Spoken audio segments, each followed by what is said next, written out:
Hello dear learners, कैसे हैं आप सब। आई होप आप सब लोग बढ़िया होंगे, मज़े में होंगे। आज का जो टॉपिक है वो है कंटेम्प्रेरी इंडियन सोसाइटी का B401 subject code unit 3 concept of education.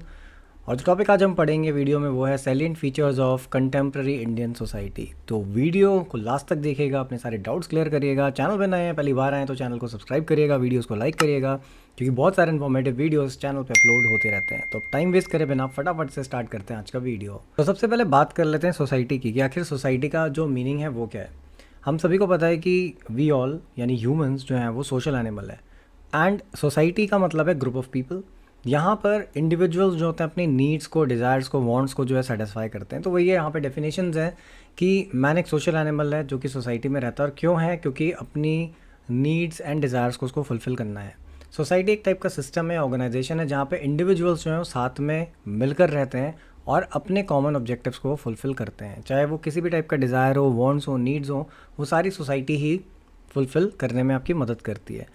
As per sociologists, a society can be defined as a group of people who have interactions within common territory and share similar culture। तो यहाँ पे definition भी है, जो sociologist हैं वो ये कहते हैं कि भाई जो ग्रुप ऑफ पीपल है विच लिव्स टुगेदर, इंटरैक्ट करता है एक दूसरे से, वो भी कॉमन टेरिटरी में। तो ये मैं ब्रेक करके बताऊंगा कि इन सबका मतलब क्या है, और वो शेयर करता है सिमिलर कल्चर। सबसे पहले इसमें बात करेंगे ग्रुप ऑफ पीपल। तो ग्रुप ऑफ पीपल का मतलब है कि हम सब लोग जो मिलकर रह रहे हैं एक साथ, वही सोसाइटी बनती है। यानी कि जो group of people at form society. अब जब आप ग्रुप में, तो इंटरेक्शन होगा। इंटरेक्शन का मतलब कि मिलना जुलना यहाँ पर होगा। डिफरेंट वे में भी आप इसको समझ सकते हैं कि जब आप एक दूसरे से मिलते हैं तो उससे होता क्या है, कल्चर एक्सचेंज होते हैं, यानी कि आपकी जो भी कल्चरल वैल्यूज़ हैं वो एक्सचेंज होंगी।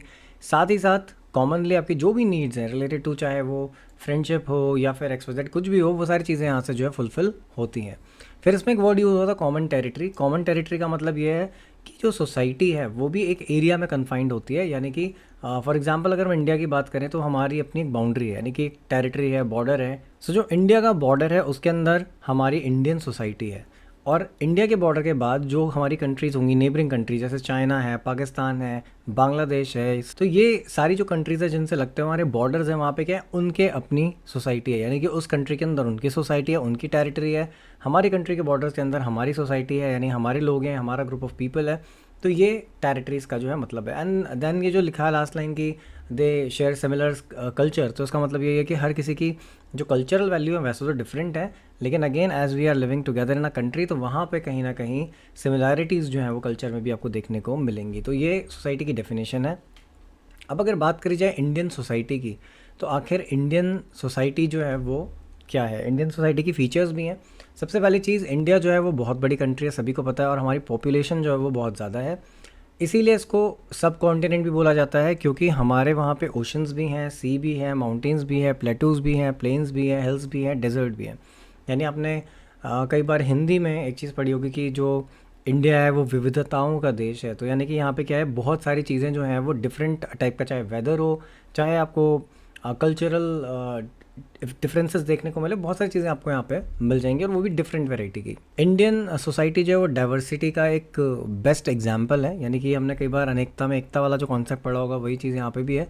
चाहे वो रिलीजन की बात करी जाए, चाहे वो लैंग्वेज की बात करी जाए, या फिर इकोनॉमिक स्टेटस की बात करी जाए, रीजन की बात करी जाए, क्लास कास्ट की बात करी जाए, सब जगह जो है डिफरेंसेस हैं इंडिया में। लेकिन फिर भी हम सारे के सारे लोग क्या इंटीग्रेट होकर, एक साथ यूनाइट होकर एक नेशन जो है वो फॉर्म करते हैं। This diversity is found from the first civilisation to the present one.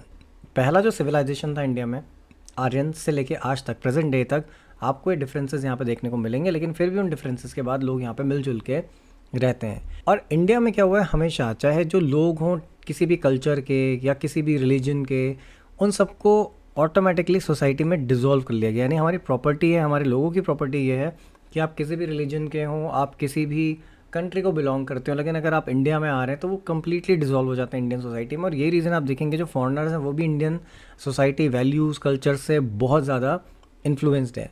From Aryan to European you can find different influences in the Indian culture. साथ ही साथ क्योंकि ब्रिटिशर्स ने हम पे रूल किया, यूरोपियंस भी थे, पोर्तुगीज़ भी थे, और भी डिफरेंट कल्चर्स थे या फिर रिलीजन्स थे, एरियाज़ के लोग थे, तो उसके बेसिस पे आप देखेंगे कि इंडियन सोसाइटी में, इंडियन कल्चर में उन सब के इन्फ्लुएंसेस भी हैं।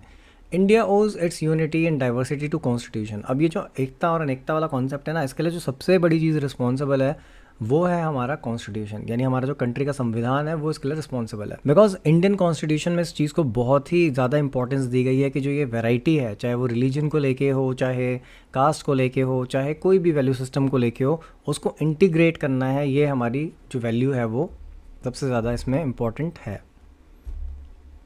देन अगर बात करें इंडियन कॉन्स्टिट्यूशन की, कि इंडियन कॉन्स्टिट्यूशन क्या, मैंने कॉन्स्टिट्यूशन को इसमें एक्सप्लेन वैसे ज़्यादा नहीं किया है। अगर आप चाहें तो इंडियन कॉन्स्टिट्यूशन की फीचर्स भी इसमें जो है लिख सकते हैं, क्योंकि इंडियन कॉन्स्टिट्यूशन अल्टीमेटली रिस्पॉन्सिबल है फॉर दी फीचर्स ऑफ जो कि प्रेजेंट हैं, या फिर जो एक पॉइंट ऑफ टाइम पे समकालीन, क्योंकि कंटेम्प्रेरी का मतलब यही होता है, तो वहाँ पे जो फीचर्स हैं इंडियन सोसाइटी के, उसके लिए रिस्पॉन्सिबल बहुत ज़्यादा हद तक इंडियन कॉन्स्टिट्यूशन भी है।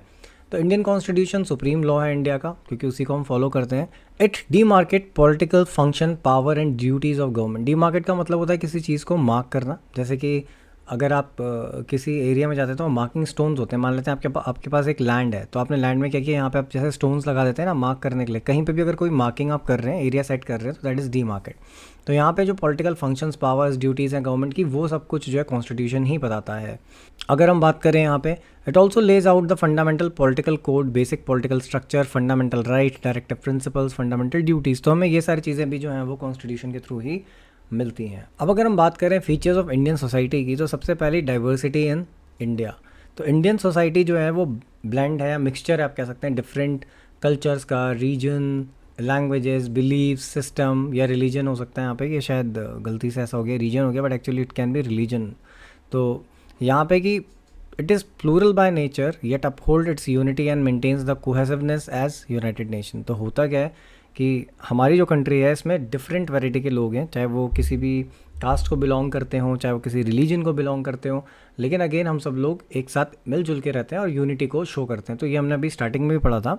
देर are so many differences present in Indian society, you can find changes in living style and language in every 100 kilometre. तो 100 किलोमीटर भी मैंने बहुत ज़्यादा लिखा है। इवन अगर आप 50 किलोमीटर्स में भी देखेंगे ना, तो आपको 50 किलोमीटर्स में भी चेंजेस दिखेंगे। लोगों की बोली, लोगों का खाने पीने का तरीका, उनकी स्टाइल, ये सारी चीज़ें जो है हर 50 किलोमीटर्स में भी चेंज हो जाती हैं। Then in India diversity doesn't mean inequality but differences and uniqueness. तो इंडिया में जो डाइवर्सिटी है, इसका मतलब ये नहीं है कि हम बहुत डिफरेंट है दूसरों से, इसका मतलब, या फिर इनइक्वालिटी आप कह सकते हैं, नहीं, इसका मतलब ये है कि डिफरेंसेस तो हैं लेकिन वो यूनिकनेस के साथ हैं, यानी कि हर कोई अपने आप में यूनिक है। देन इसमें टाइप्स हैं। ज्योग्राफिकल डाइवर्सिटी है। ज्योग्राफिकल डाइवर्सिटी का मतलब है कि इंडिया में आपको डिफरेंट वैरायटी ऑफ ज्योग्राफी देखने को मिल जाएगी। कहीं पे हिल होगा, कहीं पे प्लेट्यू है, कहीं पे ओशंस हैं, कहीं पे सी है। तो ये सारी चीज़ें आपको देखने को मिलती हैं। क्लाइमेट डाइवर्सिटी भी आपको देखने को मिलती है इंडिया में, जो चाहे आपका वेस्टर्न साइड हो, चाहे वो आपकी सदर्न साइड हो, ईस्टर्न साइड हो, सब जगह आपको अलग अलग टाइप का जो है क्लाइमेट वो देखने को मिल जाता है। देन रेशियल डाइवर्सिटी है, डिफरेंट रेसेस यहाँ पर हैं। सोशल डाइवर्सिटी है, क्योंकि हम सबकी सोशल वैल्यूज़ डिफरेंट है। कल्चरल डाइवर्सिटीज़ है, क्योंकि यहाँ पे हर टाइप का कल्चर है, यानी कि कल्चरल इन्फ्लुएंसेस भी हैं। फॉरेन जो कंट्रीज़ हैं उनके इन्फ्लुएंसेस भी हैं, क्योंकि ब्रिटेन ने हम पे रूल किया तो ब्रिटेन का भी है, यूरोपियन भी है, बहुत सारी चीज़ें हैं। और इवन आप ये कह सकते हैं कि जो फॉरेनर्स विजिट करते हैं उनसे भी बहुत कुछ यहाँ पे जो कल्चरल चेंजेस आते हैं, या फिर लोग उनसे इंटरेक्ट करते हैं तो उनके कल्चर से कुछ हमने अडॉप्ट कर लिया। तो यहाँ पे बहुत सारे चेंजेस आपको देखने को मिलेंगे। देन रिलीजियस डाइवर्सिटी, अगेन क्योंकि डिफरेंट रिलीजन्स हैं यहाँ पे, इसीलिए। पॉलिटिकल डाइवर्सिटी भी है, because different parties with different ideology. Then linguistic diversity भी है, क्योंकि हर किसी का जो तरीका है बोलने का वो भी क्या है, डिफरेंट है। देन नेक्स्ट पॉइंट की अगर हम बात करें तो वो है हमारा मल्टी एथनिक सोसाइटी। जो एथनिक वर्ड है, इसका मतलब सिंपल सा होता है कि भाई जो ग्रुप ऑफ पीपल है which are comprising two type of culture के बेसिस पे। तो इंडिया में क्या है कि ये मल्टी एथनिक सोसाइटी है, क्योंकि यहाँ पे डिफरेंट कल्चर है, different variety of people available है। तो हर किसी का अपना कल्चर है, हर किसी की अपना बोली है, हर किसी के अपने तरीके हैं, लेकिन फिर भी कहीं ना कहीं उनमें कुछ ना कुछ चीज़ें ऐसी हैं जो कॉमन है और उनको आपस में वो चीज़ें जोड़ती हैं। Then multi language society. Multi language again की लैंग्वेज जो हमारे यहाँ बहुत डिफरेंट है।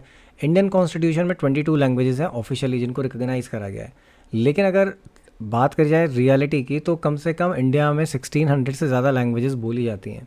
There are different languages present in India and hence we can say it is multi language society. तो इंडिया मल्टी लैंग्वेज सोसाइटी। आप साउथ में जाएंगे, हो सकता है वो कोई डिफरेंट टाइप की उनकी लोकल लैंग्वेज भी कुछ ऐसी हो सकती है जो वो यूज़ कर रहे हो। आप इवन उत्तराखंड की बात करें तो यहाँ पर भी जो हमारी पहाड़ी बोली है वो क्या है, वो डिफरेंट है। दो it may not be having that much recognition, but फिर भी वो है। उसमें अगर को आप बात कर रहे हैं तो अगेन वो इस लैंग्वेज का पार्ट है, यानी कि हर एक एरिया में भी इवन लैंग्वेज जो है चेंज होती है। और वहाँ पर भी एक चीज़ है कि अगर सपोज़ कुमाऊनी है, गढ़वाली है, तो उस लैंग्वेज में भी चेंजेस हैं।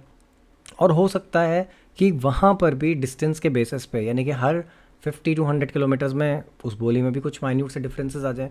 तो ये मल्टी लैंग्वेज सोसाइटी जो इंडिया में बन जाती है। देन आती बात रिलीजियस प्लूरलिज्म। तो इसका मतलब है कि इंडिया में बहुत सारे रिलीजन जो है एग्जिस्ट करते हैं। आप देख सकते हैं हमारे हिंदुज़म भी है, इस्लाम भी है, सिखिज़म भी है, क्रिश्चियनिटी है, बुद्धिज़्म है, जैनिज़्म है, ज़ोरास्ट्रिज्म भी है, जुडाइज़्म है, एंड देन पर्शियन भी है। तो ये है, और इसके अलावा भी बहुत सारे रिलीजन जो अभी भी हो सकते हैं यहाँ पे। हिंदुज़्म जो है वो मेन रिलीजन है, मेजर रिलीजन है, and rest of the religion ज़्यादातर जो है माइनॉरिटीज़ में है।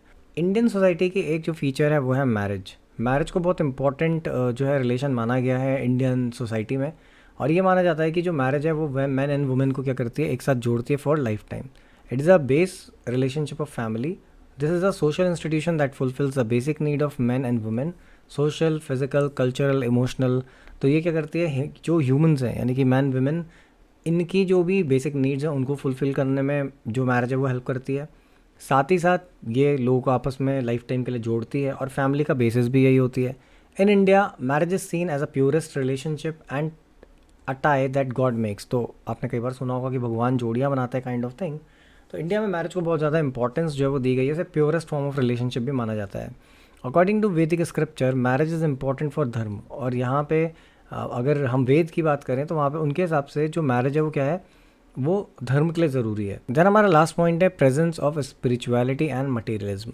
तो इंडिया में अगर हमारे कल्चर की बात करी जाए तो यहाँ पे स्पिरिचुअलिटी भी है, यानी कि जहाँ पे हम धर्म की बात करते हैं, एंड मटेरियलिज्म भी है। Spiritualism is concern with the human soul and it is a principle that aims to purify human soul. तो जो स्पिरिचुअलिज्म है वो रिलेटेड है ह्यूमन से। ये माना जाता है कि हमारी जो आत्मा है उसको परमात्मा से मिलाता है, साथ ही साथ हमारी आत्मा को जो शुद्ध करता है। It is a way to connect with God. India is also known as centre of spirituality in world. तो वर्ल्ड में जो धर्म का स्थान है उसमें आपको क्या नाम है, इंडिया को सबसे बड़ी जो है वो जगह मिलती है या दी गई है। देन मटेरियलिज्म की अगर बात करें तो यहाँ पे क्या, it involves worldly pleasure related to position of goods and services. जैसे कि आज की डेट में क्या हो गया, हम कहते हैं ना किसी चीज़ के लिए कि मटेरियलिस्टिक सोसाइटी है, तो उसका मतलब ये कि आज की डेट में लोगों को बहुत ज़्यादा चाहत है हर चीज़ की, कि मेरे पास ये गाड़ी होनी चाहिए, मेरे पास ये बंगला होना चाहिए। तो ये चीज़ मटेरियलिज्म है। तो मटेरियलिज्म को भी इंपॉर्टेंस यहाँ पे दी जाती है। यानी इंडियन सोसाइटी में मटेरियलिज्म भी इंपॉर्टेंट है, साथ ही साथ धर्म कर्म भी इंपॉर्टेंट है। This philosophy advocates valuing the materialistic things of the world and advocates accommodating luxury items.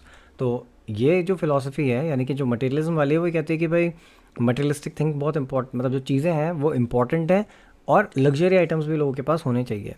आप देख सकते हैं इन दोनों चीज़ों के बेसिस पे कि इंडियन सोसाइटी ने परफेक्ट बैलेंस इन दोनों चीज़ों के बीच में बनाया हुआ है, यानी कि धर्म भी है एंड साथ ही साथ ये जो मटेरियलिस्टिक पोजीशंस हैं वो भी है। इसका सबसे बेस्ट एग्जांपल आप इस चीज़ से भी समझ सकते हैं कि देखिए दिवाली है, कल धनतेरस है। तो धनतेरस में बहुत सारे लोग क्या करेंगे, व्हीकल परचेज़ करेंगे या कुछ भी परचेज़ करेंगे, और वो कहाँ लेके जाएंगे, मतलब स्पेशली वो व्हीकल परचेज़ करते हैं तो वो टेम्पल्स में लेके जाते हैं, उसकी पूजा करवाते हैं ऑल। तो कहीं ना कहीं क्या है, मटेरियलिस्टिक पोजीशन भी है कि आप चाहते हैं आपके पास ये चीज़ें गाड़ियाँ हों, साथ ही साथ आप वहाँ पे धर्म कर्म वाली चीज़ें भी कर रहे हैं, क्योंकि ऑब्वियसली जो धर्म है वो भी इम्पॉर्टेंट है। तो ये था आज का वीडियो। आई होप वीडियो अच्छा लगा होगा। वीडियो अच्छा लगा है तो वीडियो को लाइक करिएगा, अपने फ्रेंड्स के साथ शेयर करिएगा, और चैनल पर नए हैं, पहली बार आए हैं, चैनल को सब्सक्राइब नहीं किया है तो चैनल को सब्सक्राइब करिएगा, क्योंकि बहुत सारे informative videos time to time आते रहते हैं। Thanks for watching the video.